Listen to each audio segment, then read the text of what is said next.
कोकणात मुसळधार पावसामुळे ठाणे, पालघर, रायगड, रत्नागिरी आणि सिंधुदुर्ग जिल्ह्यातल्या प्रमुख धरणांमधील पाणी साठ्यामध्ये मोठी वाढ झाली आहे। तिलारी, भातसा, धामणी आणि गड नदीसह अनेक प्रकल्पांमध्ये समाधानकारक जलसाठा उपलब्ध झाल्यानं पिण्याचं पाणी आणि सिंचनाची चिंता तुर्तास दूर झाली आहे। प्रशासनाकडून धरणांच्या पाणी पातळीवर 24 तास लक्ष ठेवलं जात आहे। सिंधुदुर्गाच्या तिलारी प्रकल्पात 447.369 दशलक्ष घनमीटर उपयुक्त पाणीसाठा उपलब्ध असून तो कोकण विभागातील सर्वाधिक जलसाठा ठरला आहे। कोकण विभागातील 27 प्रमुख नद्यांपैकी 25 नद्या सध्या सुरक्षित पातळीवर वाहत आहेत।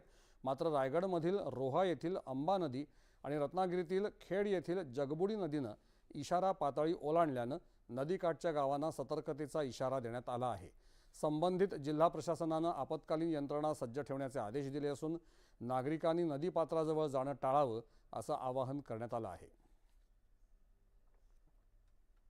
यानंतरच्या बातम्या काही क्षणातच।